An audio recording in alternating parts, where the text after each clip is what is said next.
The quarterly sales numbers just got published from the KCRAR. That's the Kansas City Regional Association of Realtors. That's a group of folks that host a multiple listing service where realtors go find properties for their clients. All right, I'm going to break these down for Jackson County and for Clay County, Missouri. And since I serve both of those areas, I'll dive into the latest statistics on closed sales, average sales price, median sales price, days on market, percentage of original list received, pending sales, inventory supply, all kinds of numbers. They're really great. And percentage of change just over the past year. Let's start with the average sale price for closed properties in Jackson County over the past year.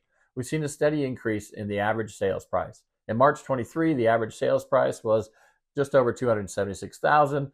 Fast forward to March 24, and that figure rose to over $281,000. Similarly, the median sales price was a positive trend, $230,000 in 23, and it rose to $250,000 in 2024. Now let's look at the average number of properties on the market until they were sold. In March 2023, it took 44 days to sell a property, and in 24, it increased slightly to 48 days, so it was up just a little bit.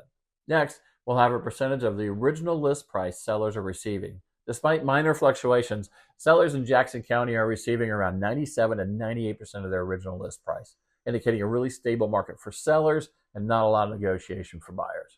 However, inspections and home warranties may be a good play in 2024 market. Looking at pending sales and inventory supply, we can see a really healthy market dynamic. While pending sales have shown an increase over the past year, inventory supply has remained relatively stable. In summary, Jackson County real estate market continues to show resilience and a positive growth trends. Now, whether you're buying or whether you're selling, it's essential to stay informed on these market dynamics. That's part of what realtors do for their clients. And I love these numbers, and I love studying them. I have been doing it for decades. And I keep up on these trends, and I understand it's not for everyone. That's why it's a good idea to have a realtor in your corner. All right, now here's your Clay County, Missouri real estate market update. We'll take the same process that we did with Jackson County and begin with the average sales price for closed properties.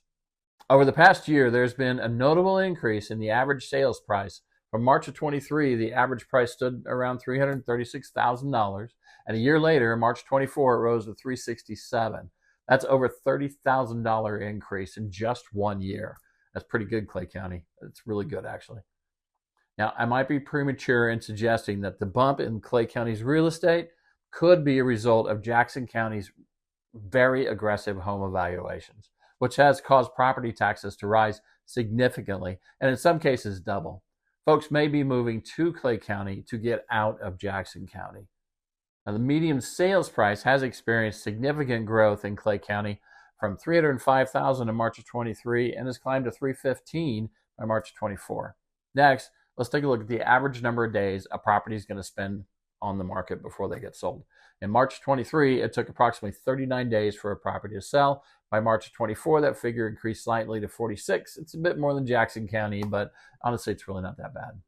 Now let's look at the percentage of original list price that sellers are receiving. I like this one a lot. Despite minor fluctuations, sellers in Clay County are receiving 99 to 101% of the original list price, indicating a very strong seller's market. Finally, let's discuss pending sales and inventory supply. Pending sales have shown an increase over the past year, while inventory supply has slightly decreased. And that data signals the prices probably aren't going to drop. In summary, Clay County's real estate market continues to demonstrate robust growth and favorable conditions for sellers more than it does for buyers. Now, for you buyers out there, for both counties, if you see a house that you like, you're probably going to have to pay list price plus or minus 1%. Also, come prepared with pre-qualification letters. Those are huge and absolutely necessary. And the last point, and this is important, negotiation in some cases will save you a little bit of money, but in more cases than not, you'll lose the deal in today's market. My advice is to know what you want, and when you find it, make an offer as soon as you can, and trust your agent. So whether you're considering a move to the bustling heart of Kansas City or the serene suburbs of Clay County, now is the time to act. The low inventory is likely to keep prices stable, so I don't see prices dropping if that's what you're waiting on. I always tell my clients, when it's time to make a move, it's time to make the move.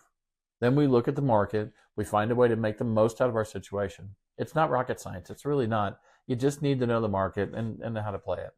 As the channel grows, I will keep adding more information about the metro area, its neighborhoods, its activities around town, and much, much more. If there's something that you want to hear, let me know about it in the comment section, and I will do my best to cover it as quickly as possible for you. Now, if you want to know more about Kansas City and what's going on around town, give the video a like and subscribe. I'll be adding a new video every single week of a different part of KC. And if you're considering a move across country, send me an email or a text. I'll get our relocation specialist at Reece Nichols to help you start your journey. This team is built for moving individuals or businesses across country, and they make it look easy. If it's a local move you've got, I've got a process that helps make sure you're not paying too much for the property and that we didn't miss any properties you may have liked. Either way, drop me an email or a text and I'll get back to you. Thank you so much for hanging out until the end. Until next time, be safe, be nice, and tell someone you love them today.